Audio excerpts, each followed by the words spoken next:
Hello and welcome back to another live stream here on YouTube.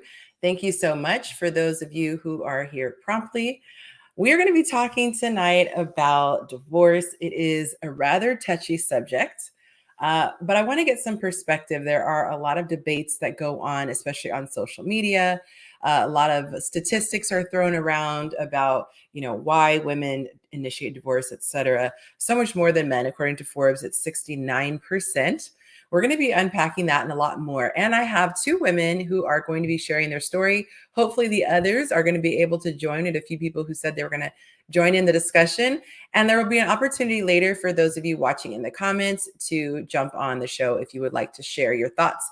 Those of you watching on Instagram, please come on over. We've got someone all the way in another country who's trying to stay awake. He knows who he is. We'll see if he can stay up this late. I think it's like 1 o'clock for him. So shout out to Giles. Thank you so much for watching. You guys, you know the drill. Drop your city and state so I can shout you out. But a couple of things before we get started.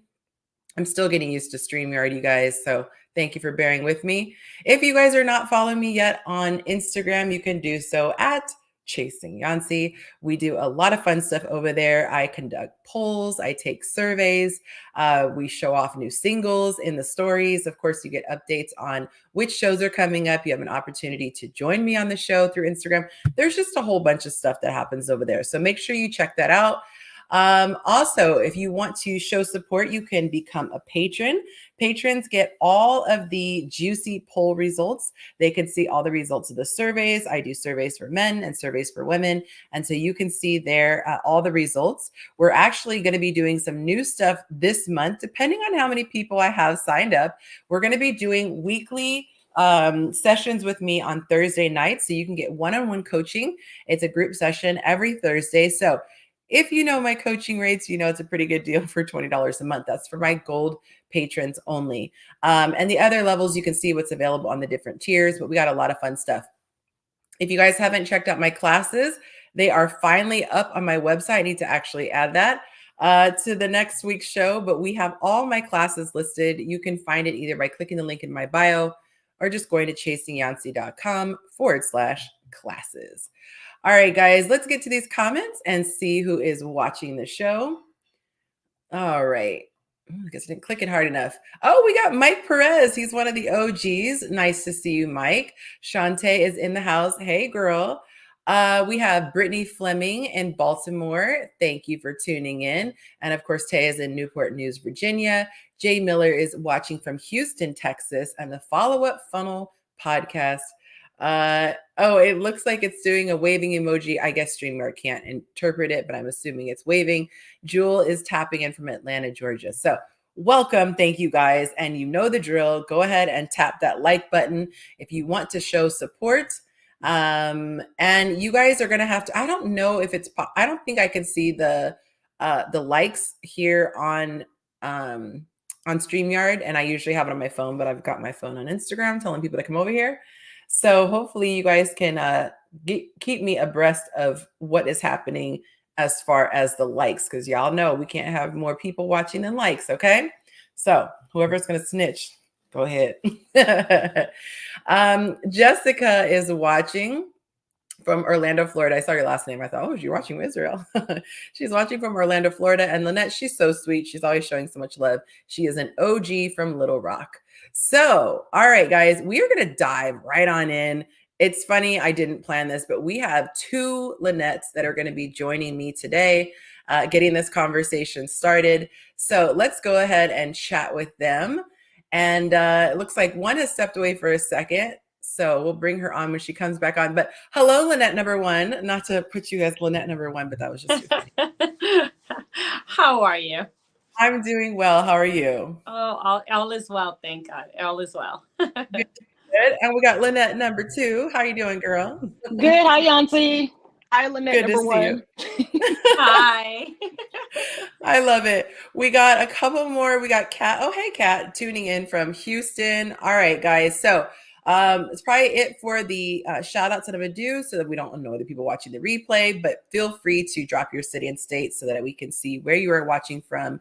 Plus, it helps the analytics. I'll be straight up with you. YouTube will see that you're engaged. They'll know you're watching and they'll push this out to more people. So let's just dive right in. I see my people on Instagram. Hey, come on over to YouTube. The water's warm.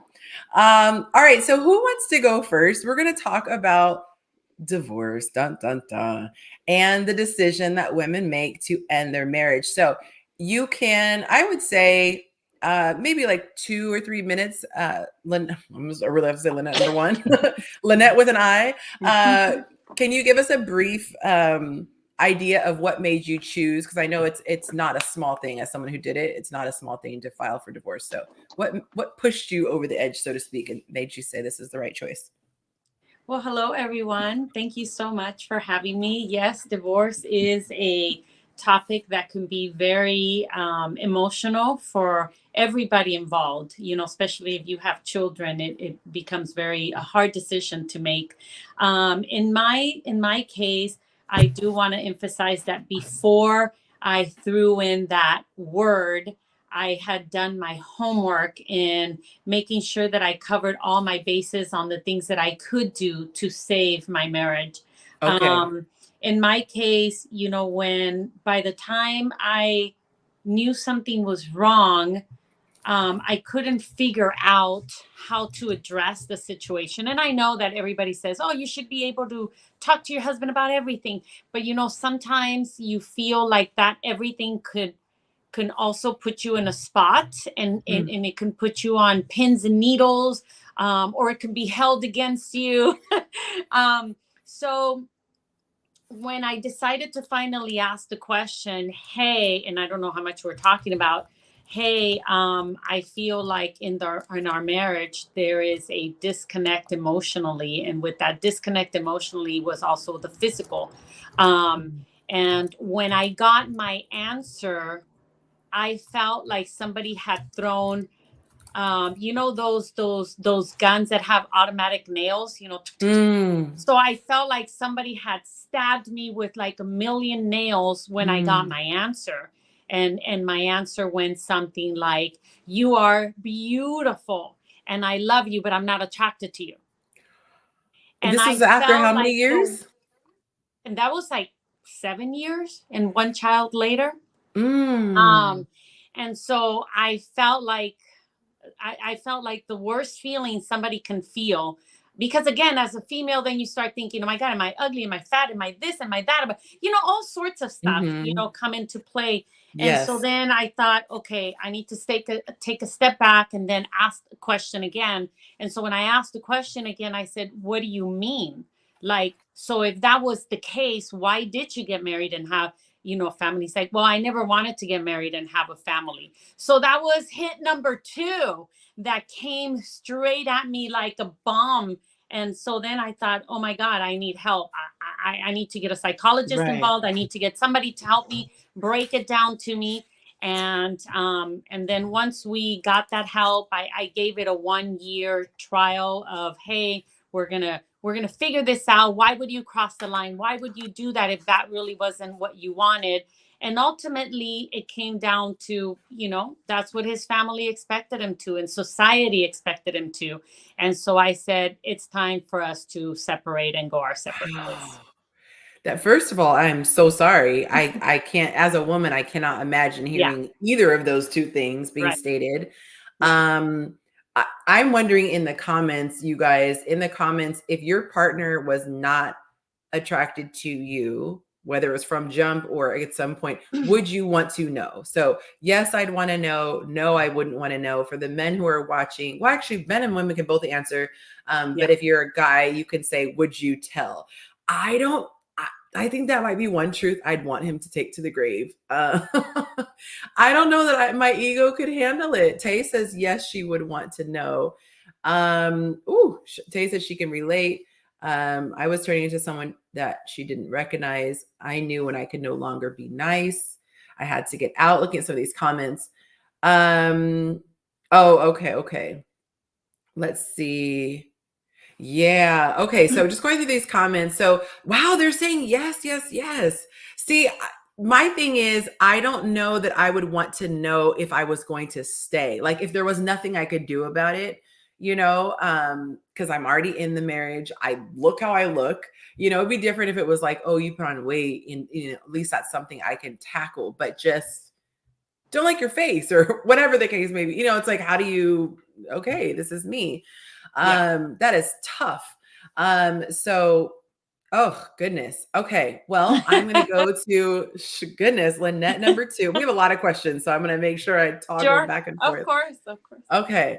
So for those of you watching, they're both Lynette. That's why I'm saying Lynette 1 and Lynette 2. I'm not trying to be funny. You can put Falcon on mine and remove Lynette. That way you can just kind of refer to the last name. It's fine. Oh, okay, okay. Yeah. It takes, for some reason, it takes the names away when I put the oh, I see. Okay. Thing at the bottom. I'm new to StreamYard. This is only my second week, so I got some gripes with them because you got to pay for the service. Right. Okay, so so what was your reason, love? And you can go into as little as or as much detail as you're comfortable with. Okay. First of all, thank you for having me. Honestly, I want to say that my story it's cliche, but it's not. So I got married, in my opinion, what I consider young. It was the year I turned 27. I'm now 46. I stayed in my marriage I filed for like 9 years, roughly. Well, I'm a family law paralegal, so I was given it like that 10-year mark, and it's California, Yeah. Listen. So no, but seriously, so I had known my ex-husband since he was 14 and I was 15. We went to high school together. And exactly, right? And we were friends, we had mutual friends, and that was fine. And we kind of had that whole high school crush, but it wasn't a first love thing. So it wasn't until years later that we had met up again. He had been married before, I hadn't, whatever the case may be. And, in 2002, we decided, let's get married. We started dating, whatever the case may be. What happened was I come from a background where both of my parents were married, like until my father passed when I was 16. So my parents were married for 19 years. They were together since my mom was 13. My mom was one of those mothers to where we had 3 square meals a day. She was a stay-at-home mom. Right. My dad went out and did what he did as a man. So that was the type of environment that I saw growing up. Now, I know a lot of men, because I watch other influencers as well, and they're like, well, if you want a daddy, it's not about wanting a daddy. It's just, this is what you've seen growing up. Plus, I'm Gen X, and that was what we saw, So that was always my vision of what marriage was like. So when I got married, a lot of things kind of started coming out in the wash regarding him, Now, let me be clear. I'm not perfect. I did not know how to be a wife. Now, that's not to say that I did not know how to run a household and be responsible. I did the whole college thing, worked a full-time job, 2 kids, that sort of thing.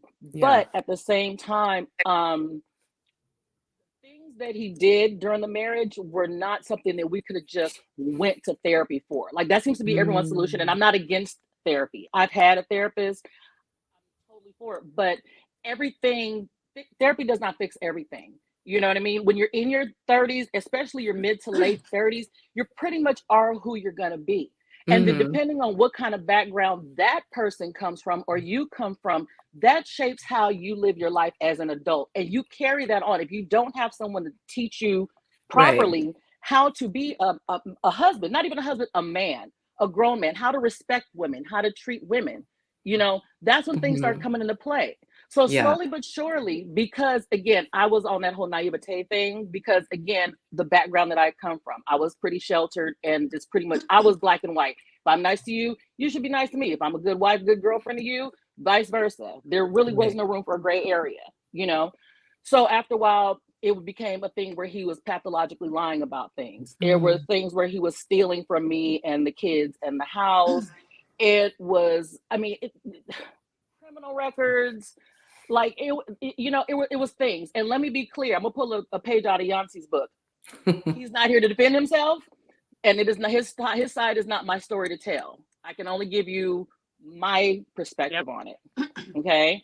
But after a while, I started doing what most women do, whether they want to admit it or not. I collected red flags. Why? Because again, I have a husband, I have 2 kids, we have a household, and that was the environment that I wanted. That's the environment that I grew up seeing, and I have it, So I would look the other way a lot of times, like, oh, this will pass, or no, that's not what it was, or there's no way, as time went on, it started wearing on me because it wouldn't stop. You Mm. know, you find pawn shop receipts. Like he even like pawned my wedding ring before. It's been a whole thing. Yeah. So one day, long story short, I was doing my hair, getting ready for work early in the morning, and I sat it on top of the dresser. And again, I left it on the dresser, and next thing I know, poof, come home from work, it's gone, nowhere to be found for like 2 weeks.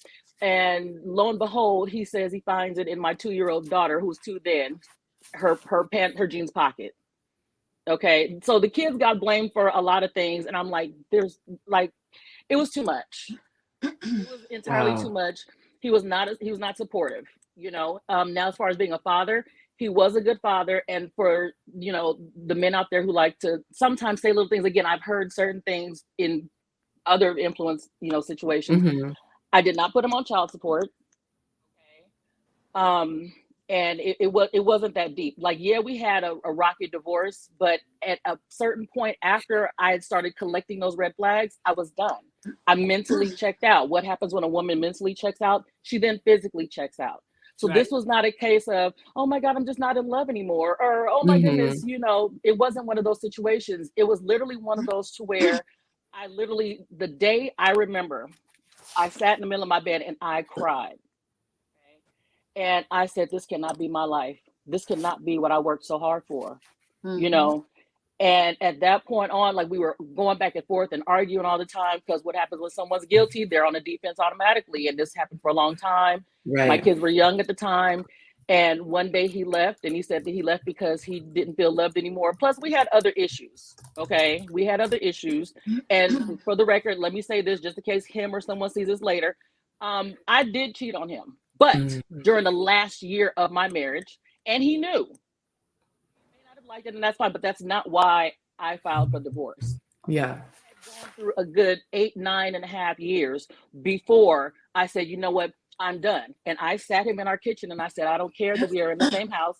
We are separated. I'm going to see other people, and I advise you to do the same thing. 6 months later, when So he finds out, you're he's saying like, you told him prior to? I did. I did. Okay. I did. And 6 months later, when he found out from my then best friend, who no longer is, he's like, why did I have to find out that you're cheating on me this way? I said, probably because I am. It Mm. is what it is. Like, I checked out a long time ago. And after a while, it was what it was. So a year later, he left. And when he left at that point, I went and I filed divorce. I did my own divorce, and that was that. So So he took off but didn't file.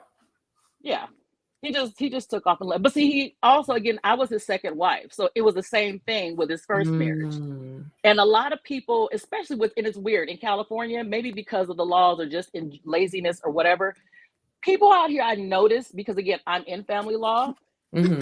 will separate, but they will not divorce. A lot of them don't Mm-hmm. even file for legal separation. They just Yeah. don't Yep. divorce, and they'll stay married, till the day after forever. And I mean, if that's your thing, do you?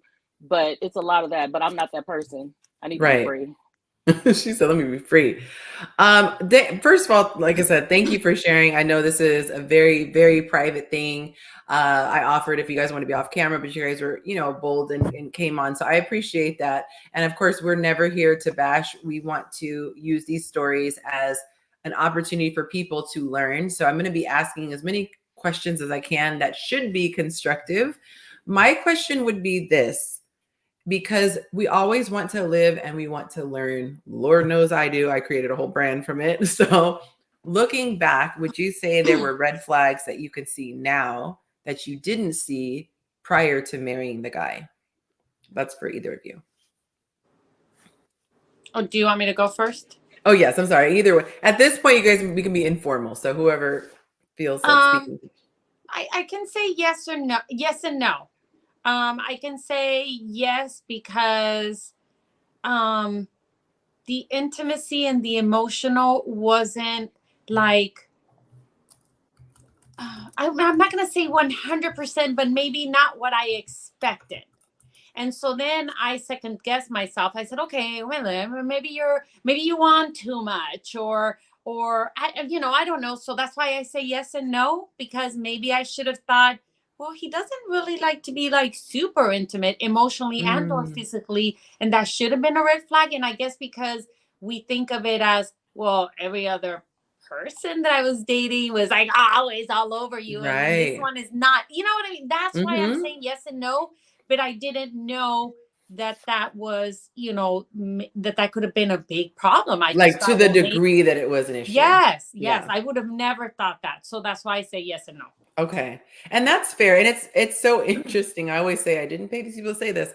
I literally rolled out a new class. I think it was yesterday. It's at the end of the month. And I wanted to share the important things to look for in a partner because there is no handbook on marriage. There is no Bible, there is no, I mean, obviously there's a Bible, but there's no Bible on marriage, or a handbook, I Right. should say. So, and for child rearing and things like that. So we kind of have to figure things out. And I think that, unfortunately, a lot of people who do it wrong, which I'm in that group, we can learn a lot, glean a lot, and then teach the people like, hey, this is what I would do differently. So those of you who are not married and you want to know, even if you just want to know if you're wasting your time with the guy, make sure that you pay attention for the information. You can just get it on my Instagram for the 10 things to look for in a partner. It's the qualities that are absolutely necessary because you're not going to always have the romance. You're not going to always have the butterflies. Things are going to happen. And these things will make the relationship sustainable and you can get through a ton of stuff. I'm going to ask you, Lynette, number 2, did you, looking back, see any red flags or maybe know anything with the previous relationship that you thought maybe wouldn't be like that with yours? I didn't know too much about his previous marriage because he wasn't Mm. living in California during that. So that's, there's that. I was 26. Honestly speaking, back then, see certain things, but you don't really piece it together. And again, we didn't live together for the longest time. I think we got together, we moved together maybe like the not even the following year, like just before we got married, not too long before that. So again, a lot of the major things did not come out until afterward because Mm. again, we weren't living together, so that was kind of the thing. I mean, his lifestyle was his lifestyle, and it wasn't like this super crazy thing. But Mm. again, there were little things now looking back that I'm like, you probably should have picked up on that. But again, I was 26 versus being 46, Right. So, and then there were a lot of things that I was not used to, like I said, because prior to him, like I had, not even very many relationships like that. But my very first relationship was very loving. Mm. So I didn't understand. Again, it was the reciprocity that I understood. So it's like this reciprocity came from a different person, obviously in a different way. But I mean, there were a lot of things back then that I just did not pay attention to because maybe I didn't want to, but they Yeah. were definitely not what they were after we got married. And it wasn't Mm. even immediately per se after, it was like following, and it just kind of Yeah. turned into a domino effect. Okay. Brittany says, I married for potential, worst decision ever. Imani says, I ignored my ex-husband's red flags because I was young and dumb. And just an invitation. I know I've said this every time, but we always get caught up because we usually have a big panel. If anybody does want to come on the show this evening, you're welcome to join me. If I have interest, if I see interest listed in the comment, I will drop in the comments, I will drop the link. And if you're not camera ready, you can have your camera off. That is an option as well. So just let me know. And I would love to get guys. I see a lot of women. Well, at least the women are commenting. I want to see how many guys are in here. I saw Lamar. Hey, Lamar, he's one of the originals. Good to see you in here. So those of you who are watching, guys, tap in, comment man if you're a man. I want to see how many guys are here. And then we can let you, okay, we have at least one person. So let me go ahead and drop the link. And then as I can, I'm going to be adding you guys in. All right, there we go, guys. So what was my next question? I do like that for StreamYard that you can have your questions here. Okay, getting to what you mentioned, number 2, about your age. What do you think, looking back, or if you have a daughter who's at marriable age, what would you say would be a good age to get married? What do you consider too young, looking back? So here's the thing. So my daughter is 16. My son is 25. So he's marrying age. It's kind of hard for me. Again, my mom got married at 18 and my parents were fine. People were getting married young back then. People were having their kids in their early 20s back then. And that was what it was. That was the social Mhm. norm. So for me back then, it wasn't a thing as to, oh my goodness, it's too early. Now with evolution, again, it depends on the person. Everyone has their thing. Now, what I will say is, what I have gotten married at 27 or 25, 26, it again, it really depends. It's situational. I cannot Mm. say that now do I say somebody should get married between like 18 and like that whole 21, 22 thing? No, because at the end of the day, you have not really explored life. You have not, Right. and I'm not even saying, and I'm taking away from the fact of saying go to college and get your life in order and the whole nine. I'm just saying in general, you literally just, went over the whole from a child to an adult, you Mhm. know. So what happens is a lot of times what I've noticed is that people who get married that young, they tend to divorce early because they didn't experience enough life. They did not, go out there and date, see things, deal with other people, get to know themselves, learn what they like about themselves. So Yeah. that whole early marriage thing, I'm not really with that. Late 20s, again, it's situational. I mean, anytime after your late 20s, it's like, do you, but just understand who you're marrying. I did not really Mhm. understand myself, let Right. alone who I was marrying at 26. I went to college, yes. I had a career, yes, but we were not on the same path. And it's like we didn't have that discussion. You know, Mm. I Mhm. was still trying to get my education, which is fine, because nowadays what I've noticed is a lot of guys are not traditional. And I'm not saying all, I'm saying a lot. you Right. know it's not like, well, you have some, like I listened to another influencer and they want their woman to stay at home and Mhm. do the home while he can handle that. That's dope. Right. In California, that's not realistic unless you Right. just make that kind of money. I live in Inglewood, Absolutely. which is in Los Angeles. They're like, you literally have to be out of your mind in finances to swing that. Yep. um I got family so there. Mhm. you know what I mean? So at the same time, it's like you have to go out there. And then a lot of times, especially out here, and I remember you telling a story, Yancy, about how you had a $10 job not too long ago, and they were like, ma'am, this is you. Yes. Literally, you can go get all the education you want, but you still are not going to make what it is that you want to make. I have a Yeah. master's degree, and I still have people like, oh, well, that doesn't count. What does it matter? What do you know how to do? Well, they don't care about experience. I mean, they don't care about your paper anymore. They care Right. about It's your all about the experience. experience. Yes. I found Just that same thing. Mhm. 15 years ago, everybody's like, oh, you need an associate's degree. Oh, you need a bachelor's degree to move up. Oh, you need a master's Right. degree to move up. So fast forward, I was doing this. I was the breadwinner in my family. Let me just put that out there the entire time, which Mm. I'm not built for that. I'm not built for that life. I'm trying to stay in a child's place. I never wanted to be that independent woman.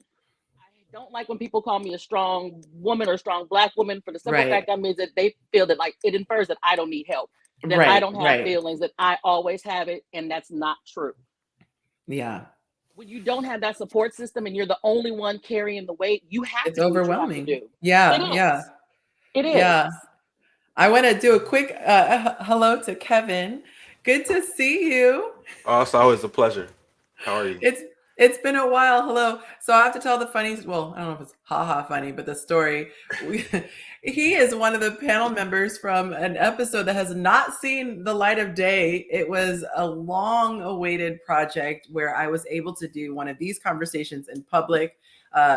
In person. I was like, wait, in person. And so I'm still holding out hope that one day it will come on. It was a very juicy segment, and I can't wait to air it. But it's good to be able to finally have you on my YouTube channel since it was supposed to happen like a year and a half ago. So good to see you, sir. Good to see you. It's nice. It's nice to be here. So Um, you are married. I'm gonna just tell people you are married. So it'll be interesting to get a married person's perspective. I think we have Greg who's going to be joining in. He said he just got married this year. So it will be interesting. If you had a daughter in her 20s, would you say that 20s is too young to get married? What are your thoughts regarding that? Absolutely not. I would completely motivate my daughter, to find her spouse in college, as other cultures do. 26, 27, that's the perfect time to really get married. You know what I'm saying? Like there is really no too young, you know what I'm saying? Like if you think about where our cultures come from, my grandma got married when she was 15. Wow. You know what I'm saying? So they had to pull some strings to make it happen. But um, 26, 27, you should be well on your way to understanding what marriage is about. Also, when you're young, you have that the opportunity to kind of grow. There's nothing you really can't do with a spouse that you really, you know what I mean, long term. So if you meet somebody Mm-hmm. young, um, y'all just grow together and build that bond. Ironically, I did street interviews this weekend, and everybody, like 90% of one of the questions was, what would you tell your children about dating and marriage? And everybody said, wait till you're older, wait till you know, wait till you're 30. Like 90% of people said that, and Wow. I don't agree. At that Mm-hmm. point, I'm just shutting up and just getting just getting feedback. But it's like people are so afraid to make the decision. Now I understand, like, I was kind of coming at the lady in the comments about her story, you know what I Mm. mean? But with everything she said, I understand she was in a bad generation of men. You know what I'm saying? So I don't hold that much weight to her decisions. Like, they were just a lost group of guys. And I think it's right now is when we're trying to get back and fix things, such as your platform here, right? We're trying to Yeah. figure out how to get back to the way we're supposed to be. I appreciate you weighing in. I'm going to get to the juicy topic that I've been waiting for. Why do you guys think, and I have my very strong opinion about this, why do you Mhm. think men don't file for divorce as much as their female counterparts do? And please Well, weigh in the comments as well. my personal opinion on this is we push you guys out the door. You know what I'm saying? So that number is skewed on Wow. on I'm on sorry. I'm why. just shocked you said, But men okay. don't generally quit. Like we don't quit jobs, we get fired. You know what I'm saying? And it's Right. and it's because we're okay with taking the heat as the bad guy, even though we're not. Yeah, if a guy leaves you, you are absolutely terrible. That. Like Mhm. you know what I'm saying? Like if a guy if a guy comes up with the gumption to like leave his wife or leave a girl, that means she is the absolute worst thing Oh on the my planet. Like, you know what I goodness. mean? Because guys don't leave. So like we give you the very bare minimal to push you out the door so you can file for divorce. So I don't like that number is really skewed on Yeah. why It's that just situation is really happening. It's the same thing that I found when I surveyed guys about dating. They said, and I started to call it the Homer Simpson gif, phenomenon where they just kind of like back away slowly. They will not come out and say, I don't want to be with you, whether it's because they want to circle back and, have some access later, or they don't want to seem like the bad guy, but they will literally be the worst version of themselves to where it becomes her idea to leave. And We'll so even kind of persuade you to come back. Like, no, do you really want to go? Like, we don't mean that. Like, we're expecting you to stand on it I and be cannot. like, I'm leaving. You're treating me terrible, and we know it. And we're like, are you No, sure? don't And in the back of the head, go. no, don't go. Are you sure that's what you want to do? Like, you know what I'm saying? No, we want you to go. I cannot. So Kat took the words out of my mouth. That's actually one of the, I'm going to put it up so she knows I'm not even playing. This is what I have on here. Do men leave their marriages emotionally? And that's exactly what she just said. So let me put up my other one here. But I want to know, by the way, welcome to Greg. Thank you for joining. Thanks Good for to have having you me. here. You guys, I'm still struggling with the little graphics, so just don't mind me if I seem a little distracted. What are your thoughts, sir? Why do you think men don't file so much for divorce as women? Honestly, can you hear me? I can, thank Okay. you. I'm still new to this because I just got married this year. So Congrats, by the way. thank you. I didn't really become marriage minded until maybe like a year or two ago. Let's say like a year ago. Mm-hmm. So Come on, honestly, talking to most of my closest friends are married. mm-hmm. And they've had issues and stuff, but they're all still with their wives. But I would guess that a lot of guys just don't want to go through it. They just don't want to go through all the paperwork, the lawyers, the hassle, the trying Yeah. to figure out what's gonna get split up. It's just so much that goes into it, especially if there's kids involved. Right. So, especially if you're a guy of means, a guy who has, a Absolutely. very Now we good, getting into it. like a pension, some money in the bank, some assets and stuff like that. To have to part with a lot of that is scary. Yes. So I think some guys are okay with just rolling with the punches, coming to terms with the fact that they probably didn't choose correctly or perform correctly in their marriage, and just dealing with whatever comes with it, than to go through the great big, divorce that can be costly and affect them for a really long time. Can be is more like absolutely will be costly. Well, I mean, I think that then they just deem that under unconstitutional, like alimony and child support. So that's about to be done with. So I heard somebody say that, but it'll be interesting how the world plays out. You know what I'm saying? Once that comes, comes to light, for everyone. So this is where things are going to get really juicy. You guys, if you're watching on Instagram, come to YouTube. You can't even hear anything on Instagram. Come to YouTube, okay? I have an issue, and you guys know me. I do very much my best to not take sides. I try very much to be impartial. I like to just stand on truth.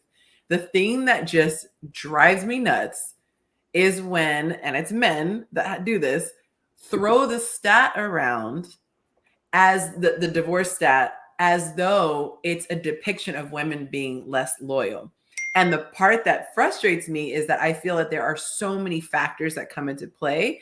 And Greg went ahead and let that cat out of the bag. Loyal. And the Most part that of frustrates the me is sorry, that I someone's feel got there are so their many stuff. You gotta mute it because it's getting and gooey. Greg went ahead and let that cat out of the bag. Loyal. Thank you. So if we are saying men and we are saying women, just so I can be clear, because typically men are the breadwinners and typically women are the ones that are receiving support post-divorce. So there's a little asterisk on this entire conversation. So people know this, but when I say men and women, I'm really saying provider and one receiving support.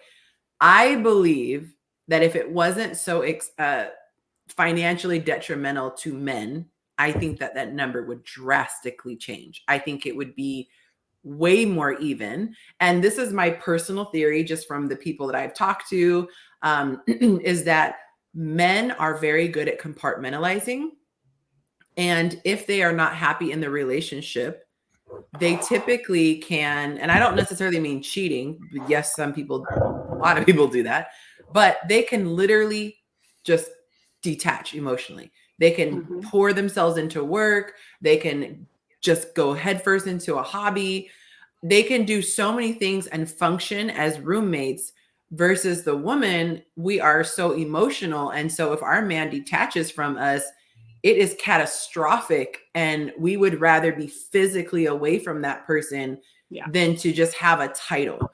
And so I think that's the difficult thing. So it's like the stories that I hear a lot of times is the woman gets to her absolute breaking point and then she files. We hear these sensational stories of people admitting that they just got bored or they just met someone new, but I have never met a person like that in my real life. It's always been something tragic. He cheated. He started a family with someone else. He was addicted to something. He was abusive, things like that. And I really wonder what would happen if the woman was the one paying the support. I really think that support changes the dynamic. Absolutely. Not as much as you think. Really? Yeah, because listen to what I said, right? Like guys are okay with being considered the bad guys because, society is, guys are bad or whatever. Guys are okay with, we don't generally quit situations. You know what I'm saying? Like, yeah. No, it's true. They don't want to seem like they don't want to fail. I've heard a lot of men say they don't want to fail. Although I think it would move the needle, as at some point, but not as much as you might. I don't think it'll even it out. I think the divorce rate will still be more heavily on the women because guys will still do the same tactic of just giving them a really bad version of themselves so they get her to leave. Like that's still a guy thing to do. I have heard because I actually talked to somebody who is could not be any more checked out of his marriage, but has been with his wife for decades. And they do have a friendship, but they're like, it's sad when I hear the candid conversations of how he admits that he feels. And I think that a lot of times there's a practical look at it. It's like, oh, it's going to be expensive splitting up the house, the kids, it's going to have a bad effect on the children. But what's sad to me is that it doesn't seem like that energy of, I don't want to fail, I don't want to get a divorce, isn't ported into trying to work on the situation. Because that's the other thing. I'm always super heavy-handed on women. Tonight I'm not going to be. So this is your first time watching. Do not think I'm a pander. Okay, I'm more tough on women than men. But I would say I hear so many times about women saying, my guy won't go to counseling. He won't go to counseling. He won't seek help. He won't talk to somebody. He's not willing to go to a marriage retreat. What are you guys' thoughts on that? Is that your experience with people that you've met, or that in your personal experience? Of course, you guys are still married, so you're not going to have personal experience with that. But maybe I could ask, would you go to therapy? Yeah, we went to counseling. That's why I had given it a year. So, I mean, at the beginning, he was like, no. And I said, well, yeah, you do need to, because if you don't really understand why you would cross the line and get married and have a child when that really wasn't what you wanted, then you need somebody to help you break down why would you go there if that's really not what you wanted. Yeah. So we did. Okay. Yeah. But at first he was pushing back. Yeah, I brought it up, but for him, it was not a thing, I guess. And again, he's not here to say one way or another. But when I did bring it up, from what I recall, it was something that, like, no. And then after a while, it was kind of up and down, and then it was just like, it just wasn't a priority, and it never really came up again. So, yeah. But it's not something that men really, some men are, but a lot of men are not, honestly. So. And I picked a male therapist just so that he wouldn't say, well, it's a female. Of course she's going to think that way. I said, no, let's be fair. I will go to a male therapist so that way he can see the male's point of view, not just my point of view. Right. And I did that. Yeah. It's hard to find males that'll tell the truth. Is also, though, like, there's a lot of I don't know if I can curse, but there's a lot of weak men. Not on YouTube. there's a lot of weak men that that are scared, that always give the PC version. You know what I mean? Because they don't want to lose their clients. Yeah. That's kind of what, like, my platform is about, is getting men into the locker room space to where we could say whatever we say. You know what I mean? And be truthful. I try to put men in the corner, like, say what you really mean, instead of saying, always being a PC version of, try not to get canceled. Yeah, trying not to get canceled, right? And I hate that about a lot of men. And, I think it does a huge disservice to everybody, because people are looking for answers, and none of, they're not getting them. Yeah. I'm going to pose this question to everybody in the comments. I do know the Lynette's answers, because it was one of the poll questions. But do you regret getting divorced? Is there any part of you that feels it was not the right decision? No, it was the right decision for me. Yeah, it was definitely the right decision. I don't regret it. I did it, and it is what it is. The only thing about me, like I said, as far as that is concerned, is I am, in my opinion, for me, that is the life that I want to live. I want to be married. I want to be that wife. I want to, submit to my husband. I don't mind that sort of thing, but again, it has to be with the right person. So I think, in essence, the only thing that I regret was marrying the wrong person. Not even marrying young, because I'm okay with that. Marrying the wrong person, maybe marrying for the wrong reasons, turning, the other cheek to the red flags. That's the only thing I can possibly think of. But I absolutely, expeditiously do not regret getting divorced. Okay. No. I had one person on the survey. She said, hecky no. There was one person who said she did regret. I was hoping she would come on, but clearly she's not here. Guys, we are only halfway through the likes. I was able to open up a second window. So if you are in here and you haven't tapped that like button, but you are enjoying the show, because I would never twist someone's arm if you're not enjoying the show. But if you are enjoying the show, which I imagine you are because you're sticking around, please close the chat box if you are on a cell phone and go ahead and hit that like button and then pop on back into the chat. Really appreciate that because it helps YouTube to know you're enjoying the show and it will push it out to more people. All right. So you don't regret getting divorced, but what would you say is the worst part of being divorced? Lynette, too, you were saying that you enjoy being married. I'm the same way. I absolutely loved being married. I loved having a partner. I loved, not in the provocative way, I loved sleeping with somebody. It was nice having that person there. Always having someone to drive. You know, just there's so many amazing things I could say about divorce. Marriage. I don't have anything bad to say about marriage itself. So what would you guys say is the worst part of being divorced, or or like the process? Yeah, you said the process and being divorced. Well, okay, so yeah, so the process of it is like when you have mutual friends or you have friends and then your friends start siding with the other person. Ooh. My divorce turned into a huge gaslight thing.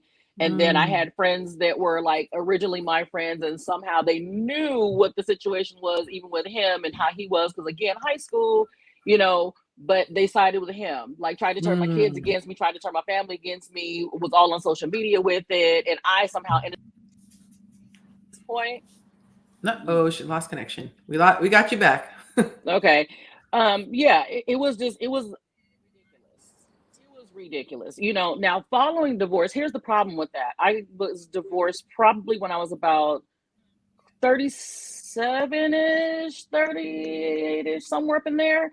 So now I stepped out from being, you know, used to what I'm used to. Like I was a teenager in the 90s, right? Because I'm 46. So from the 90s on up to the beginning, the early 2000s, dating was easy. I was in high school for the majority of that. After a while, you still had your friend groups. Somebody can introduce you to somebody, so on and so forth. Then you get married. You're in this marriage or this, I was in the relationship for 10 years, my marriage for 9 and some change. And now you're divorced. 10 years. So now you're in a whole different ball game, a whole different generation with a brand new set of rules. Yes. So you literally step out into the world like, okay, cool, this is what I'm gonna do. And lo and behold, like it's foreign. Like you've never done this before. Nothing makes sense. Today's generation in dating is insane. The rules, it was the rules for me. Man. Yeah. For me. So I have a lot of peers or whatever that, you know, they'll call me that's gotten divorced in their 30s or whatever. And they'll call me and I'm like, man, this is going south, this and that, blah, blah, blah, blah. I'm getting a divorce, it's over. And my answer to them is congratulations. Like they're like, yo, what? Why would you say that? And I'm like, look, you're basically at the prime of your life. Let me show you around. I got you. And I basically like they deem me like the divorce recovery package, you know, program. Like because what I tell them to do, I got like a divorce recovery program, and I'm like, all right, we're doing this, we're doing that, and I just show them. I just show them a life, and they're like, everybody's like, yo, this is way better than this is the best time of my life I've ever had. I think for men, it's completely the opposite. She's saying, yeah, this is crazy. We're over here like I'm telling my friends that get divorced in their 30s, congratulations, man. You're about to have a ball. You know what I'm saying? So and that's exactly what happens. You know what I mean? So it's just funny that she's saying the exact opposite of the rules are different, this and that, blah, blah, blah. Man, my cousins, they're loving it. They're loving this side of life. They're actually some of them are just now really starting to settle down again. Like my brother just got married like 2 weeks ago. Wow. After getting a divorce and going through the whole program. Right. He's like, all right, I'm tired. I'm done, man. I can't take no more. Like, I'm ready to settle with down. a man, because they typically in their 20s, you're just starting to get going on your career. You know, 30s, 40s, you have a lot more disposable income, unless, you know, it's all going to your ex-wife and your your children and child support. So I could understand how a man would have a lot of fun, especially in this day and age where the women are just very much willing to accommodate pretty much anything unless they take my classes and they have a lot of self-respect. With you guys, well, I have to pose this question in a respectful way since you guys are married. Is divorce an option for you? Like, you don't have to say what it would be, but is there anything that could happen that would make you tap out, or are you guys till death do us part? No, definitely. Like if she cheated, it's gone. It's over. No second thought. No. Because I mean, I sacrifice. Well, I don't sacrifice for real, but there's a lot that went into everything. Plus, as far as that though, anything other than that, no, not really, because it's really about my legacy and my family. You know what I'm saying? Mm-hmm. Like we have two little boys, and what it would do to them would hurt my legacy. You understand? It's so I look at men as a company. You know what I mean? And having kids and a wife is a part of building your company, your strategy for however you want the world to portray you. You know what I mean? Like um, I consider her like my wife is part of like she's like my marketing HR in my company. You understand what I'm saying? You Yeah. know, my kids, you know, they have their roles in the company as well. So outside of her cheating, there's not much, you know what I mean, that can go wrong. But yeah, if that was to happen, then yeah, that would be the nail in the coffin for me. I got to do a quick shout out. Lynette just got a badge on Instagram. You're so sweet, Lynette, especially for the fact that there's no sound on Instagram. It was at my voice because I got you guys in my ear. Thank you, thank you, thank you. She's such a great supporter always. Greg, the same question to you. Thank you, Kevin. Greg, I'm sorry, you didn't put your government name on here, so my bad, friend, if you didn't know. Okay. Greg, did you want to weigh in? And you guys can plead the fifth on any of the questions. Is there anything that would make you tap out of your marriage? I totally agree with him with the cheating thing. Mhm. When even though I'm still new to this, when I think about what would possibly get us to that place is just cheating. Okay. That's it. Everything else, like You let's work through it. say she picks up some bad habits. I'm always having to pick up, take on, pick up her slack and all this other stuff. Negative things like that, faults and everything like that could be worked on. If it Okay. came down to it, counseling. You can't expect marriage to be, peaches and cream all the time. We all Right. heard that, but for me, I don't really think if it got to the point where some infidelity happened, I don't really think there's a way to fix that. Yeah. Some Okay. people are willing, for some people, that's not a deal breaker. For people like myself, I just can't look at her the same way. Mm-hmm. Right. Right. For me. Yeah, that makes sense. Now, question for you. If the love was gone, let's just say hypothetically, right? You guys have become roommates. Maybe she even decides she wants to sleep in another room.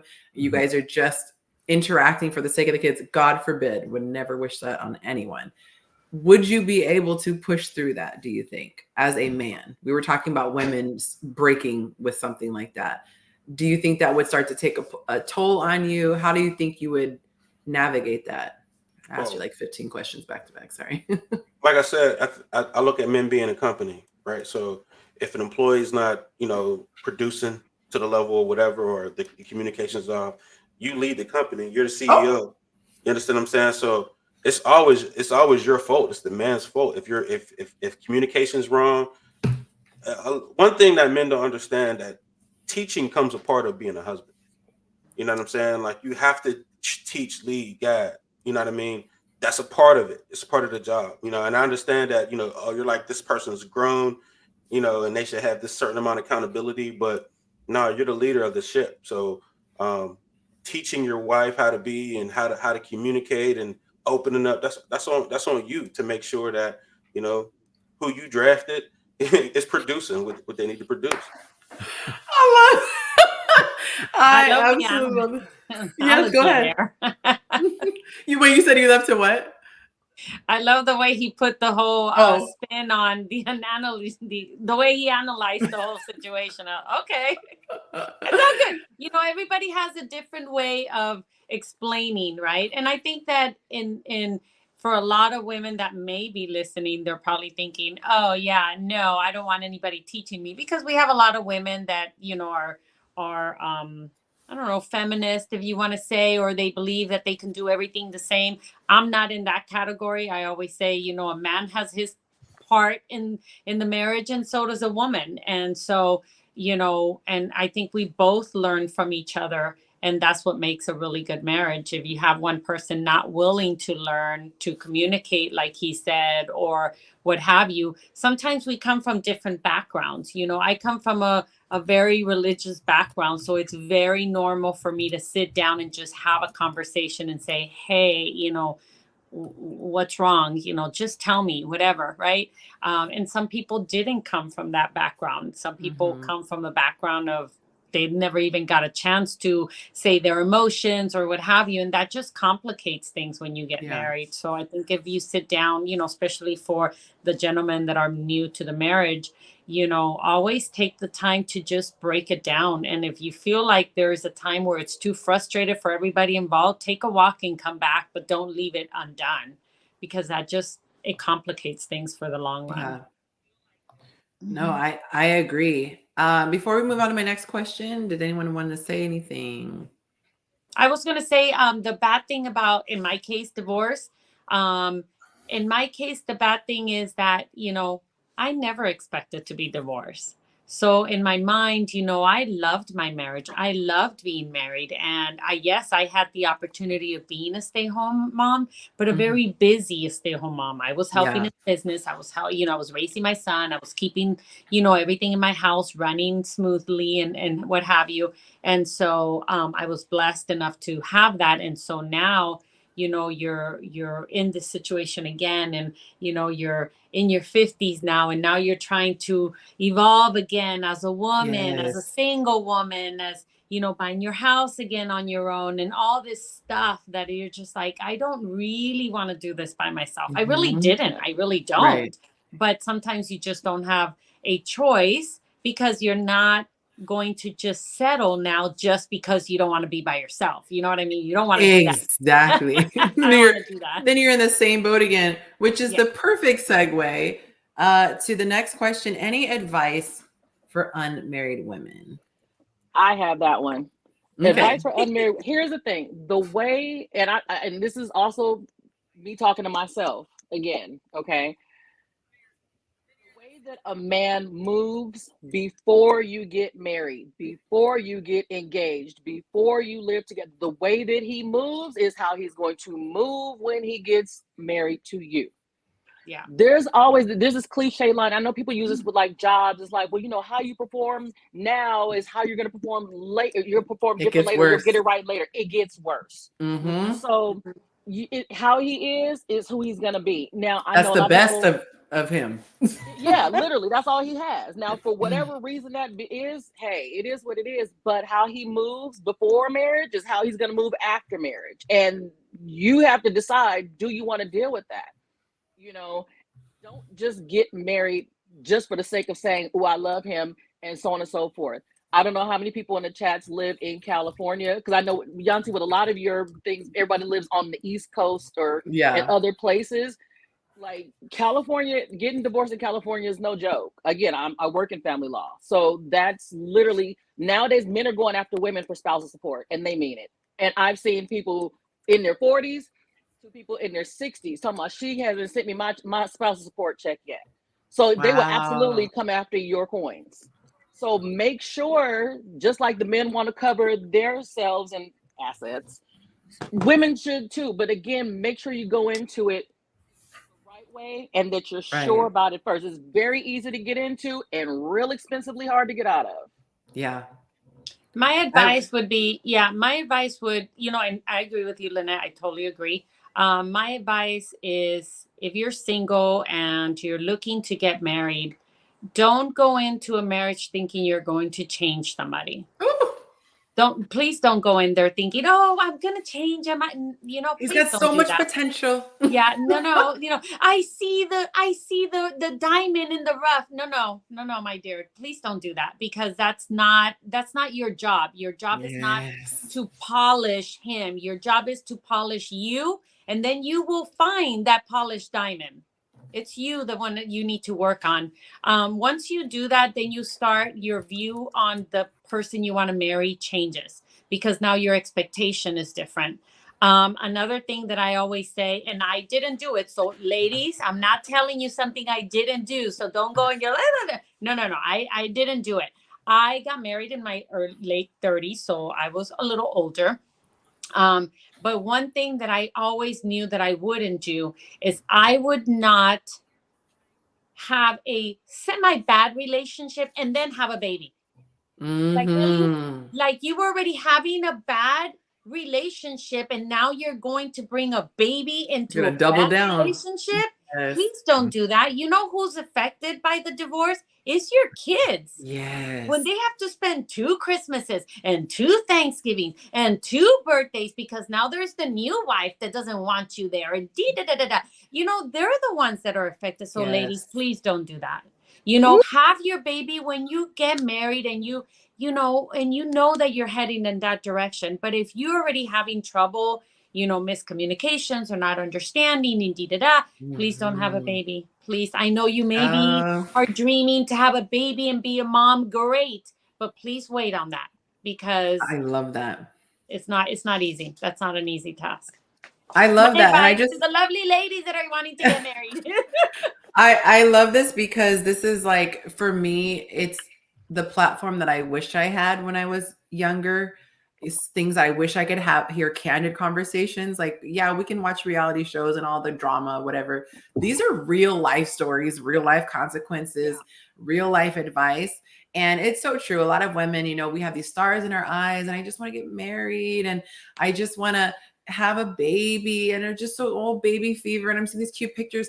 These are the realities of it. And when you talked about the kids being split, I told the story last week about how when my ex-husband and I were going through the paperwork and we agreed on everything on how we were splitting the kids, I started crying because I was like, these are not items in an inventory that we're assigning shelves. Like, these are humans that are having to schlep around and miss the holiday with this one and miss the holiday. It's a disaster. So for me, I want my platform to be preventative. And I know the class that I'm doing this end of this month is probably the least sexy class. You know, it's not like, oh, flirting tips and this, but I genuinely think it will make people be able to hold a mirror up to their relationship and go, is this a healthy one or is this not? Because the reason why I sound like a jerk when I give advice a lot, I made a joke in a recent reel.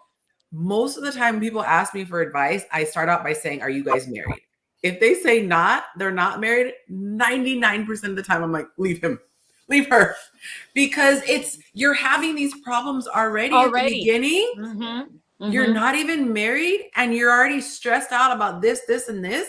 No, like, don't do it. This is a blessing, gracias a Dios, right? Like, thank you that you saw this beforehand run. But it's like, but I put all this time in, I've invested 6 years, or, you know, or we have a kid to get, whatever the reason, you know, it's like, okay, sorry, I just gotta, oh, thank you, sis. Didn't even see the thing. The link is scrolled up. There you go. Come on. Thank you, Tay. I wasn't even paying attention. Any advice, Greg, as a newly married man for unmarried women? All right. I would say, because the ladies already covered a lot of what I was thinking, but one thing I would add is picking your life partner is arguably the most important decision you'll ever make in your life. Point blank, period. If you're a certain way, the person that you bring into your life is gonna mold you a little bit, whether you realize it or not. True. Their faults will affect you. Your faults will affect them. You submit to each other's strengths, and it's more complicated than you realize. Yeah. Than most people realize. And so you have to be very wary of that and understand, like, listen, if this person has these particular habits, I might take on those habits, or their habits, while I might not take them on, they're going to affect me. And it's just going to keep chipping away until I can't take it no more. And credit's going to affect you. Debt's going to affect you. Yeah. Exactly. And one more thing that I wanted to add into the gentleman speaking, and I didn't get your name, I'm so sorry. Greg. Is that Greg? Yes. Congratulations on your new marriage. Ladies, you're marrying the family. Don't go in there thinking, oh, I don't like the mom, but I don't have to deal with her. No, no, no. Please don't think that, because you are marrying the family. You're going to have to look at that woman or that man or that sister or that brother or whatever, and they're going to be involved. So if you don't get along with the family, no matter how much you love your husband to be, you do not want to pull your husband to be from his family. That is unfair. Yes. Oh, he That is will. unfair. He will resent you so Yes. much. Eventually that will catch up and he will resent you. And the other way around. Yeah. Gentlemen, if you're thinking about getting married and you don't like her family, love her to pieces, but don't get married, Yes. because you're going to resent it later. She's going to resent you pulling her away from her family just because you don't like her. Yes. And it's so huge. It's just like the area you grew up in or the community you grew up in. The family plays a big role. Big And when part. you look at the dynamics between, your potential person and their parents, her relationship with her dad, her relationship with her mom, his with dad, seeing the dynamics, like, does the potential mother-in-law know boundaries? Or is Yep. she the type that's going to be overbearing and put pressure? Because I've seen that scenario where the guy is like, I don't want to disappoint either woman in my life. It can be a sticky situation. Or if the family all tends to move a certain type of way, now you're the person like trying to change things up. Oh, we always do this. Maybe they're always taking these crazy expensive vacations, but you guys can't afford that. Is he going to try to be keeping up with all these dynamics? These are things that you learn over time. Right. When you get past asking just what are your favorite colors and all the little superficial thing, or y'all just knocking boots, but you're not, you need to be real with yourself. Yeah. And the thing that I think it was it you, Lynette? Well, if I say Lynette, I got a 50% chance. But it was Lynette number 2, saying how when things they get worse. It is so true. My dad always said, when you're dating, the person is on their best behavior. Like, they would be stupid not to be on their best behavior. And if you think that you're not that person, think about any job you ever had. I like to use an analogy.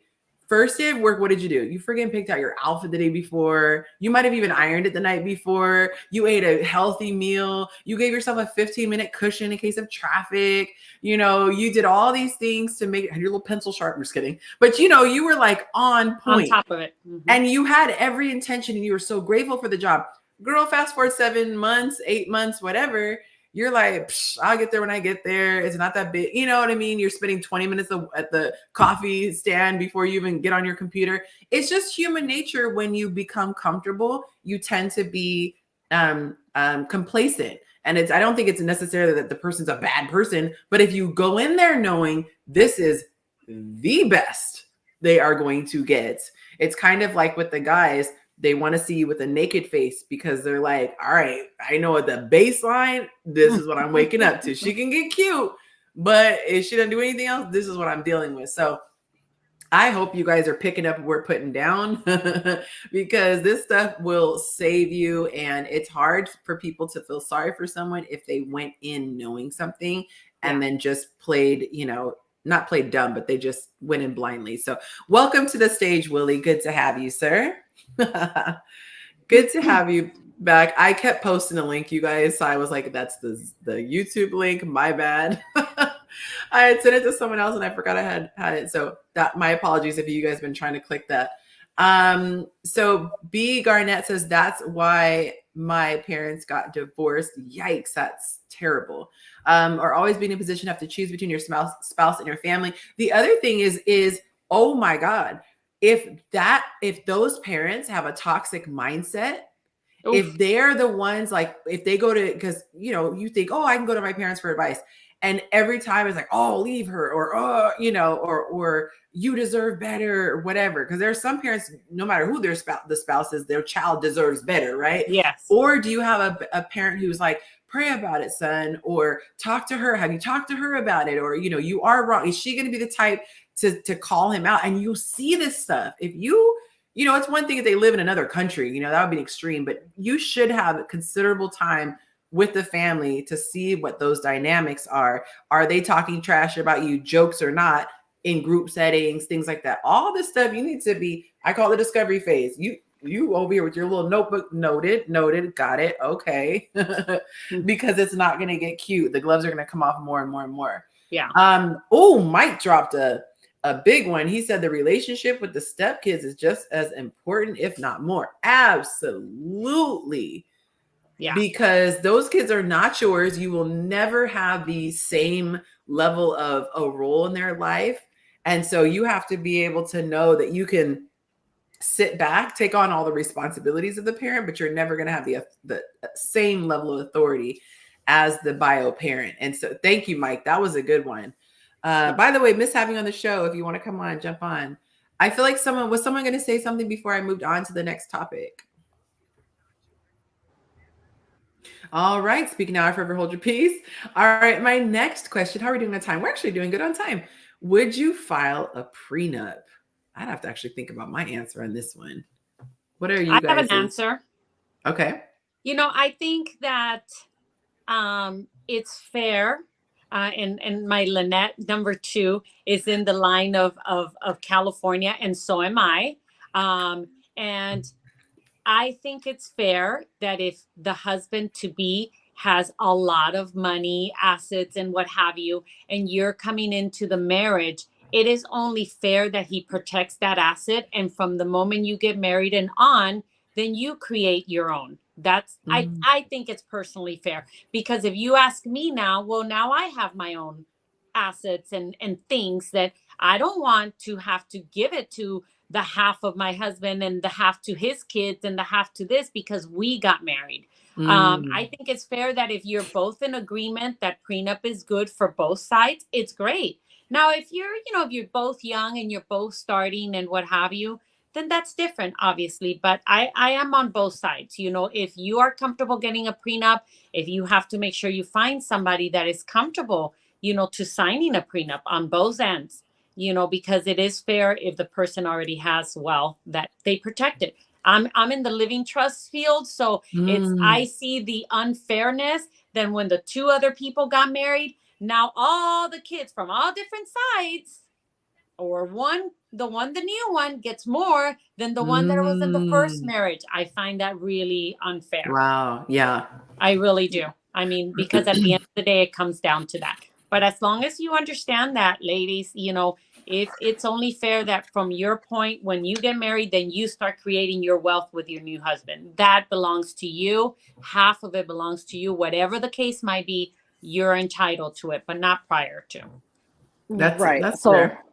yeah, filing a prenup, I would, but even prenups can get sticky in California. Oh, I can't yes. speak for the rest of states, but because even with what you said, Lynette, the thing about it is this: you can file a prenup and everyone can say, okay, this is mine and this is mine. But see, there's always that gray area of what happens once we come together.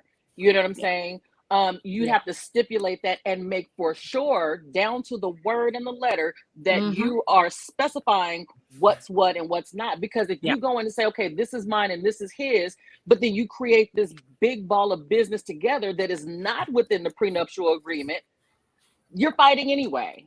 Yeah. You understand? Yeah. So you have to really make sure that you stay on top of it, kind of like a will and trust. You say you work in the trust field, right? Right. Okay. So I'm family law. So that's what I'm saying. You have to make sure that you kind of stay on top of those situations. Yeah. Because, for example, let's say you own your house, he owns his house. After the marriage, then you come and buy a house together. Well, okay. So now, but that house is not on the prenuptial agreement. No. So now we have equity. Who put a couple thousand for remodeling? Who did this? Who did that? There are a lot of little laws and stipulations in California that do cover and fix that, but that still turns into a situation. So now a responsible married couple, again, would have no problems, updating or inputting that information, or in the future, if we do decide to buy a property, this is what it's going to look like upon us getting divorced, that sort of thing. So a lot of people don't know it's not something as simple as saying, okay, the couch is mine and the TV is yours, and we're writing it down and here you go. And it's not because, well, I just don't want you to have anything. You can stipulate whatever you want in that prenuptial agreement. Well, this is mine, but because we might help each other, here's 30% for you just to get you on your way because maybe I had more money or something of that Right. nature. Mhm. You have to make sure that you do that and you do it correctly and get an attorney to do it for you. Don't go to Staples and buy the prenuptial Thank you. folders. I Don't agree with go you. to Office Depot and say, oh, well, this is what they gave me. Let me Google Or it. Get LegalZoom. Listen, right. It's prenuptial agreements are like so taboo and people are so afraid of them. Like, you want to divorce me and you don't love me. It's not that deep. There's No. nothing wrong Mhm. with getting a prenuptial agreement. There's nothing wrong. A lot of people look at it like it's insurance, like you're preparing for divorce in advance. And then literally it's not the case. It's the reality, it's the world we live in, and there's nothing wrong with it as long as you go into it with good intentions. Right. It's Absolutely. literally that simple. It's so hard to get past that mindset because we have this rhetorical, well, like a theoretical conversation. I want to say, I don't know if I was married or getting married. It wasn't presented to me, but I couldn't get past at that time the sting of it feels like you are preparing for that. And I wanted to go in like it's not even an option. But you look at so many people who went in with absolute love in their hearts, never even thinking, and it becomes an absolute nightmare, you Yeah. know? And I think it usually is more when there's somebody with serious money involved, because Mhm. that's right. Wealth. That's the thing Mhm. that makes it so hairy. And one of you were mentioning that it's not always straightforward, like, oh, who gets the couch? Because just one example, if one person leaves the house, the other person's still living in it. It's like, well, that person has the luxury of living in there. Did they owe the other person what now they have to spend? And, you know, it's like, it's so complicated. There's so many layers. Willie, what are your thoughts about prenups? I saw from the comments, so I have a pretty good idea, but what are your thoughts? It's mandatory. Not even. It's a conversation that we have before, right around the time I think that I might love you. we have that conversation because if we're not in alignment there, I'm just going to save myself a lot of time and allow you to go find your person elsewhere. That's not even something that I'm willing to negotiate on. And the same way that women try and hide behind the woe is me, you don't love me logic, because you're planning for divorce. Um, Steven Jackson, NBA player, has a great story about it, how his fiance tried to wait to the last minute to sign his prenup, swearing she did. And a lot of women like that. The type of men that women go for, the high achievers, high earners. If you look at almost any woman's ideal guy, he makes, a lot of money, has all of these things, but that man got there by being smart and protecting himself and trying to mitigate and limit risk where possible. And that man also knows that with the marriage statistics being what they are, it's not a prudent investment to make or gamble to make that a woman is going to love me forever. And I have to wager half of my net worth on that idea. Like, it's a great idea. And hopefully she does love me till I die. But unfortunately, marriage has been viewed and shown to be a failing technology for the past 20 plus years. So if I'm dating someone and that's my person, one, I'm not even pushing that marriage is the end game for me. Marriage hasn't changed anything for me at all, but her last name. She has all the coverages and protections that she would have by getting married. I can put that in paperwork, power of attorney, trust, will. There's no paperwork that I can't do that won't give her complete control and autonomy over myself or my funds if I become incapacitated. So, if she wants the fairy tale wedding, cool, but she just has to understand that, we're going to address everything. In my marriage, I had a prenup, and that prenup stated, that, hey, this is where I am now. This is where I'll be when we leave, if we were to divorce. And if you don't understand that, then, speak now because we can go another way. And even in that prenup, there's a lot that has to go into it. And there's maybe an unfair idea that prenups get overturned all the time, and they don't.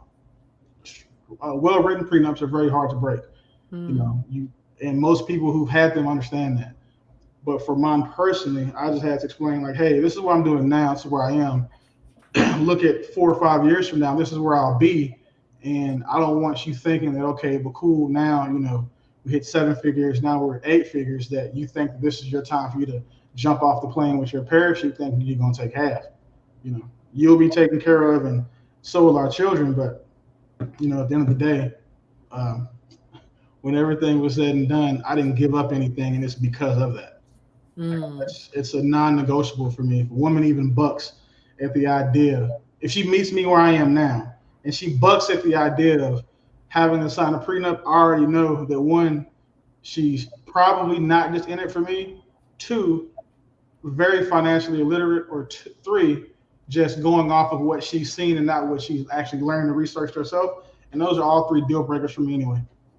I think a lot of it is emotional. I think I really do, just having been there, I really think a huge part of it, a woman saying no, is emotional, because it's that correlation between, if you truly love me, why is there an if? And only because I've gone through a divorce, only because I'm older and I'm able to put myself on the other side, I think about it. I'm like, if I was super, super wealthy, you know, um, that would probably make me sleep a little bit better at night, knowing that, hey, you know, this person is not going to be even potentially looking at me as a come up. I'm going to switch gears unless you guys had something else to add. Do you think that women would leave less if they were the primary breadwinners in the marriage, meaning No. they were the one? Nope. I was the primary breadwinner and I had zero problems leaving. I was like, I stayed in my marriage as long as I did because, again, wishful thinking, and I was young, and you figure, okay, well, maybe I'm tripping. You know, you want it to work. You have kids, you have the family environment. I was the breadwinner. At the end of the day, that didn't even cross my mind. All I knew was that this is not where I wanted to be. Money does not, I'm not going to stay in something, in anywhere, a job, a marriage, or whatever, for money. I'm not going to do it. I won't do it. People literally stay at their jobs just for money. That's the I'm reason sorry? why you go to work every day. No. Let me explain something. If I'm being mistreated at my job, right? If I have a job that basically it's like I'm being mistreated, right? I'm being yelled at, I'm being cussed at. There are You're saying the situations money within that is worth situation. it. Exactly. I'm not, all money is not good money. So maybe you may or someone else may, but me myself, I'm not gonna stay at a job where I am constantly being, say, talked down to, condescended, or cussed at, or whatever the case may be. I'm not doing it. All money is not good money. So again, I also have my own business. So I can say that. But as far as people go to work, and some people have to deal with it, and that's totally fine, and I respect that. You know, do you, you know, but it's like, if that's what you have to deal with because everyone's walk of life is different and situation is totally different, that's fine. People do go to work for money because they have bills to pay. The logic doesn't align, because you're saying that you would leave the job, and the job and the marriage are things being compared. So you would leave that job and go get another job. And if you left your marriage, you wouldn't leave your marriage and go get another husband as fast. You have to get another job, if we're making an accurate comparison. So I'm not saying that you would do that, or that women would. I don't think that women would stay any longer just because they're the primary breadwinners, because when women make more money, they look at that as independence, as reason to not need a man. That's a good point. Men tend to be the ones who want to go out here and make hundreds of thousands, 300, $4 million, so they can support a family. Because when we get a bag, we think about, hey, now we can go get a woman. Now we can go start a family because we can afford it. When women have success that way, or in financial or in the workplace, they look at that as a means of independence to distance themselves from needing a man. So I can't see women being primary breadwinners staying more just because they're the primary. Can I say something? Can I say something to that, Willie? Let me ask you a question. As a woman myself, right? And I don't know how many women out there in the audience in the chat can relate to this. If you are a woman, you're looking for a man to lead, right? That's just go with me on this, right? Here's the thing. A lot, not all, and I understand your point, because there are these modern day women who are the independent women, and they make their money and they're independent. They don't need a man, that whole situation. But you also have women, like myself, who it's like fear being homeless. I don't have a lot of family. You know, I fear not being able to provide, or you know, whatever. So I have to go out there. I live in Los Angeles. I have to go out there and get degrees and step up my game every single day. I have to, not because it gives me this sense of amazing independence. I would love to have a man to help, you know what I'm saying, financially, emotionally, even if it's not financial, like just be here. You know what I'm saying? Some of us have to do this. We get in positions where we have to be independent, because if we go into a situation where we're like just hopeless, and I see this, I work in family law, I see this. You get these women who get with these men who have all this money, and they're the housewife, they sit around, they do nothing, they're not educating themselves, they're not making any kind of money, stacking money, anything. And then he files for divorce, or somehow somebody files for divorce, and she's sitting there, she has no money, no assets, couch surfing, and she's stuck. And she has a kid that she may or may not be able to take care of because she has $5 in her pocket. All independent women do not choose independence. This is the world that we live in. Do you understand? So we have to. So I would say because I'm in this space and I hear a lot of women speak, I agree with both of what you're saying. So I definitely agree, Lynette, that there are women who are in that position because they have to. What Willie's speaking to is this. I think it's a slightly younger, like women who are late 20s, early 30s, who are really in their bag. Like a lot of women are becoming very, very financially successful. And just looking at the things that they post, things that they say, it's, I wish you would, I'm out. Like I got my own, I don't need, and it's constantly brought up that it's the money. Like, because I got it, I don't have to deal with that. Your grandma might have had to deal with that. Honey, I got my own money. I will not sit up under somebody just because it's that mindset. But what I was gonna ask you as a follow-up, Willie, was my question was, if they were the primary breadwinner, as in they had to pay. So you're saying you feel that they would leave even knowing that they would have to pay. Like I could see if they came into some money and they were feeling themselves, but if they were making more than him to the point where they had to pay alimony and support to the man.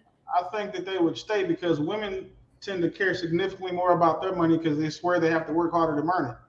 So men, we spend money, we lose money, we just take it on the chin. But there's so many women who still believe in the wage pay gap, or that women have it harder in the workforce, those things like that. That I don't think that those women would be quicker to leave then, because they don't want to pay a grown man to live and survive the way that men oftentimes end up having to pay a woman to live and survive just because they were married for a little bit.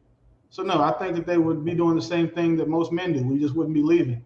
We'd be roommates. We'd be living in the same house. You going through the front door, she going through the basement now. Like I definitely don't think they would leave then. I mean, respectfully, I think that when a woman is set to leave, she doesn't care if she has to pay or not pay. We leave. It sounds good, but these divorce statistics and amount of alimony paid by women disprove that to be the point. No, and like I said, it could be the case, but it's a case by case situation. It depends on the woman. I mean, everything is a case by case thing, but when we argue, we discuss things generally speaking. I'm never going to speak to the small subset of women that doesn't apply to. I speak to the majority. That's the only way that we can have any sort of genuine discourse about anything. Yeah. We can't make it about like our own personal. Like I couldn't even argue this point about being an employee. I haven't been employed for 7 years.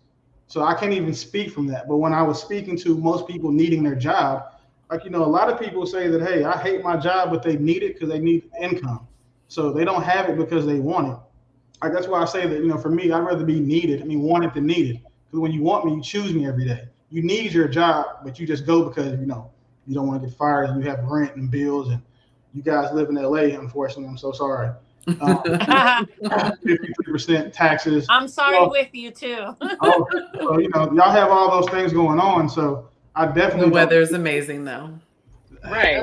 For 53% one out taxes, of a lot of things Alaska. that are bad. Yeah.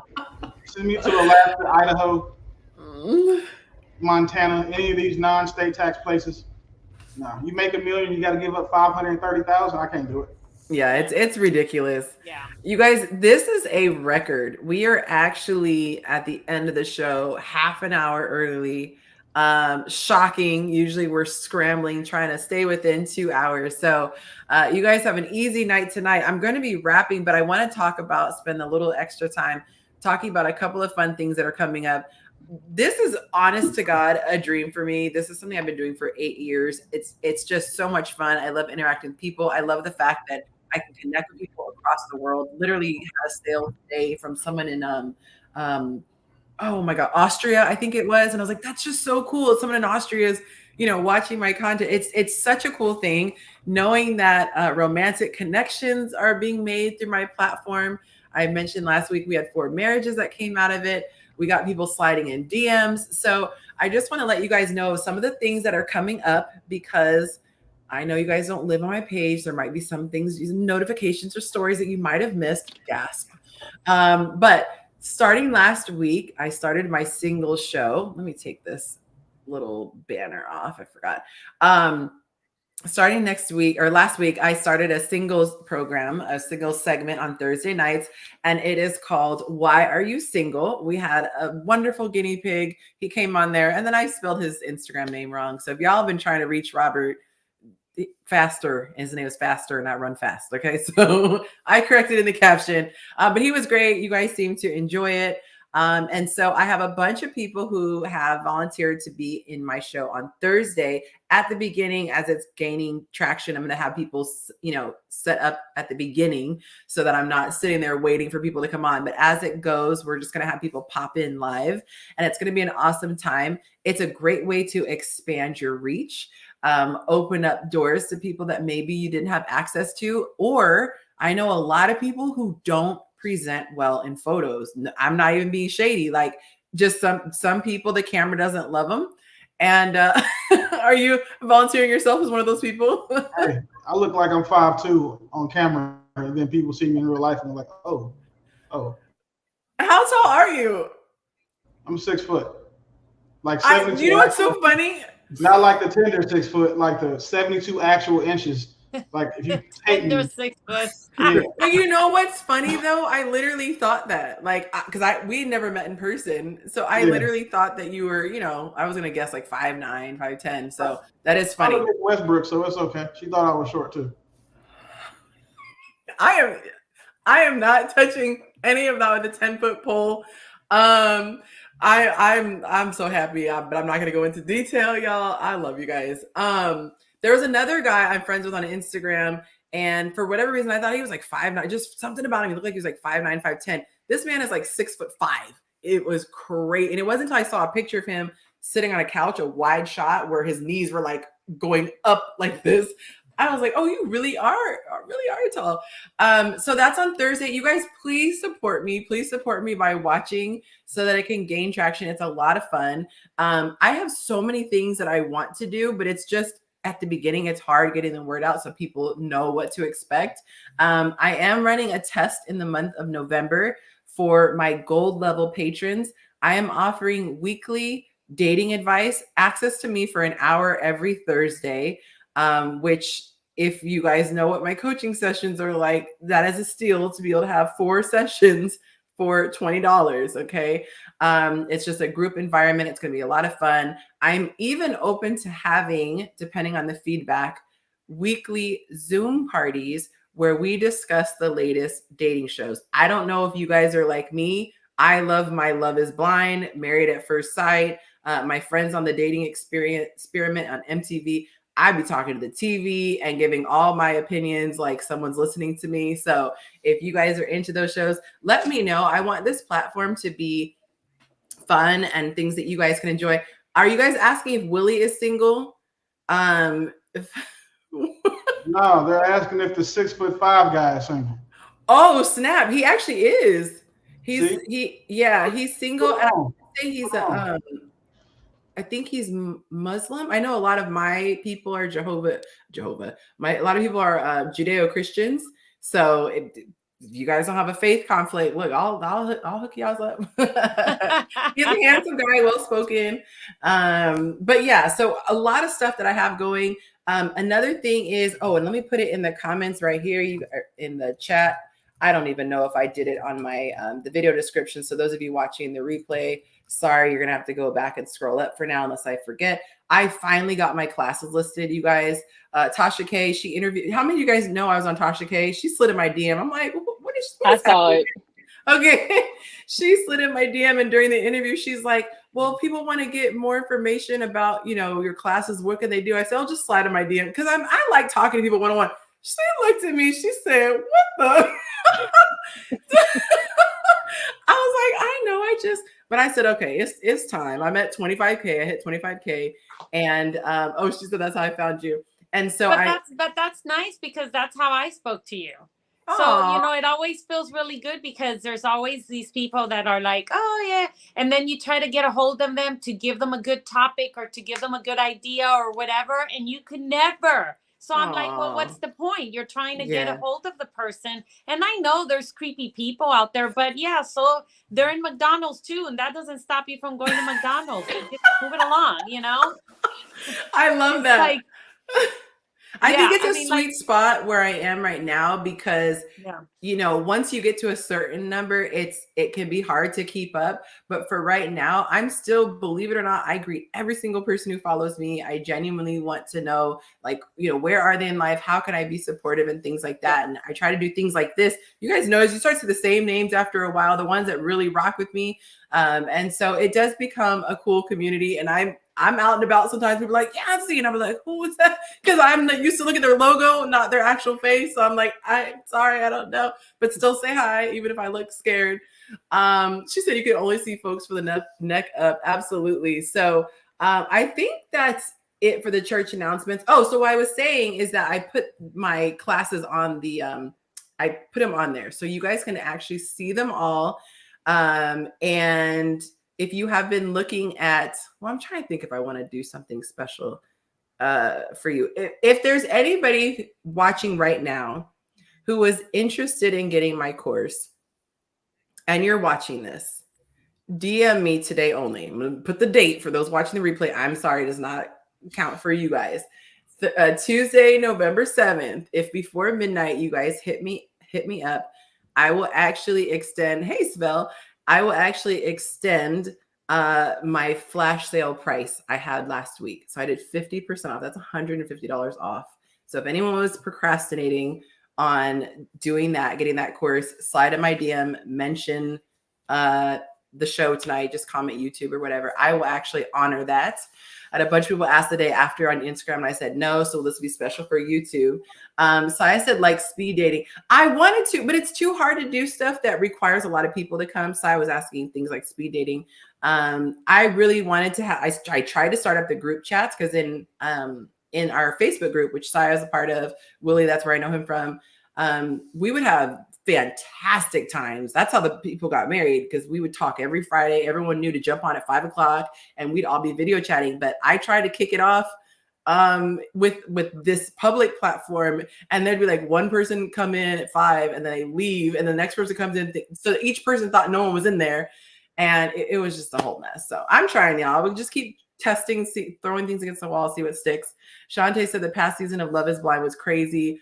Girl, we absolutely have to talk. So we just finished watching Love is Blind. So if you guys are silver level patrons, jump on. I would love to do that. We can catch up with, all the shows that have been coming out. I'm such a fan of all those shows. My guy teases me. He's like, you like that? But I like watching people. So are we going to see you next on a show, like a dating show? You're going to have a whole that'd be so cool. You know what's funny? I've actually been approached a couple times by producers. That'd be so cool. I turned one down. I think you're young, but remember when George Clooney was on the dating show? Oh, which one was he? Was it the I think it was Connection or something? Oh, I remember Connection. Yes, yeah, I'm showing my age. So I'm like, oh my God, it'd be so much fun to bring those kind of shows back. I think because it was so much fun to watch them then. I'm thinking, I would have dated George Clooney. Stop it. I have a show concept and it's crazy. So there's this guy, MJ Harris. He's on MJ Harris Speaks, massive channel. If you guys ever watch him, that's a friend of mine. He actually was willing to do the show with me, but the producer who was going to do it ended up being a full-fledged nut job, like absolute dodged a bullet. Speaking of prenups, he was totally normal until we started writing everything down and saying who was gonna, have what role and what percentage splits. And oh my God, it was like demon horns and all that stuff came out. So when you put stuff in paper, y'all, that's when the truth comes out. But a lot of stuff Well, up my I have a sleeve. really good producer, so if you ever want that, you just Oh, call me. And my cousin is a producer in Miami, and she's okay, been wanting see, to do something amazing. So I don't you know. got to put it. You got to put it out Put there, it out right? there. Put it out there. But I had someone approach me during COVID, and I don't know about y'all, but I refused to get the what that I won't say Oh. because I'm not trying to get hit on YouTube. But I wouldn't get that thing done, and so because of that, I couldn't travel, and so that was tough. And then there was another one that was approached me, and it was a really cool concept. And I got as far as the interview, but it was kind of nice to know that they saw my stuff and they were interested. I don't know if they ever moved forward with the show, if it got greenlit, because it was still in the planning stages. But that was pretty cool. But I'm telling you guys, we have so many people on this platform that if we came together to do stuff, we really do have. That's the thing that's so cool about social media is that back when, I was in my 20s or teens, I would watch all, Rosie O'Donnell, Oprah show, whatever. You would never dream of having a show because you had to have major be on a major channel and all that. Now with the internet, anyone can have a show. Anybody can have a show. You can get sponsors. You could start giving money away. I mean, I think that would be so cool to be able to, showcase people who deserve, the spotlight as opposed to like, just certain people who are already famous or things like that. But I'm telling y'all, keep rocking with me. Those of you who support, like Tay, she's a subscriber. Those of you who support, I don't care if it's $5 a month, it helps. And I'm telling you guys, I'm not saying this to make you feel bad. I'm telling you this to know how serious I am about my brand. I invest so much every single month when it comes to paying for graphics, paying for different subscriptions, paying for platforms. There's so much that goes into it, but it is worth it. So anytime somebody subscribes, it helps to pay those things down. So I'm not paying to put this stuff out there. So I'm going to drop my Patreon link for anybody who is feeling like we'll definitely be in touch. We'll definitely be in touch. All right, guys, this felt like hanging with old friends. Anyone have any final thoughts before we go? Look at us with 15 minutes to spare. I have to get going, but it was a pleasure to meet everyone and a pleasure to be on the show. And if there's anything that we can help you with, obviously, let's get to it. Thank you. I appreciate that. Have a good night, Lynette. What's the tall dude's at? The 6'5" guy. Oh, let me think. That's terrible. I gotta think of what his name. Kaleidoscope was looking for him. Oh my God. Okay. That's terrible. When you're thinking of it, you can't. I want to say it's like a Arabic name. What's like the most common? Get me in trouble. What's like the most common? Not Mohammed, but there's like another name. I'm trying to think. I am drawing a blank on his name. Yeah, we really doing this on a live. Let's see. Who am I following? I'm trying to think. Yeah, y'all have to DM me because I cannot think of his name right now. Super tall. He has really chocolate skin. Big, big, big smile. He's been on, I want to say he's Chestnut. No. I want to say he's been on with tonight's conversation. I think he's been on was it tonight's conversation? Maybe. I don't even know how I came across him, but I used to always see him. And so we would do a lot of live streams together. I'm literally scrolling. We are really trying to find this love connection. For who was asking Kaleidoscope? Yep. Yeah, go through my old YouTube, my Instagram lives and look for the chocolate man that I did a bunch of lives with. I cannot find his ad to save my life. I tried. Willie tried. Any final thoughts, Greg, before we go? Oh, I'm just gonna say thanks for having me. I know we had plans for me to come on a few weeks ago, but you're the Greg. Yeah. So yeah. So DM me because I might have a show coming up that I can specifically bring you back for. okay, all right. Yeah, DM me so that I can catch up on the conversation because I do remember wanting a grade to come on, but I didn't put the two dots together. So Yeah, I just happened to be off tonight, so that's how I was able to make it. I oh, might be able to okay, next week too, but I don't know about anything else. But okay, thanks for having me. absolutely. All right. Thank you. Good night. Lynette, any final words? And I'm still scrolling y'all over here. I'm trying to see.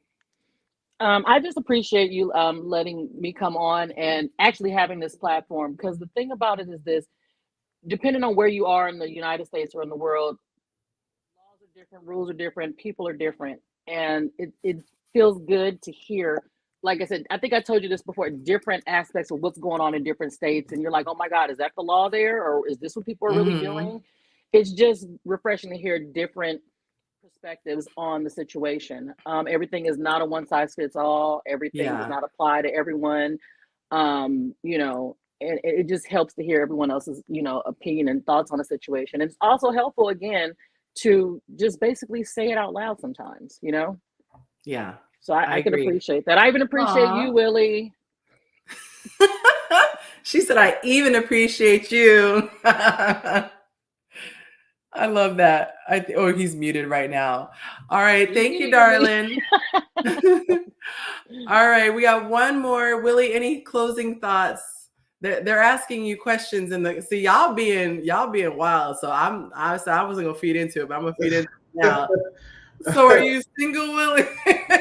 Listen, I'm just glad that we got to have a nice, genuine conversation about, you know, men being married and getting divorced, and do women get divorced without me getting in trouble, you know, getting cut. So I've had a wonderful conversation, and I look forward to talking to Sai offline further.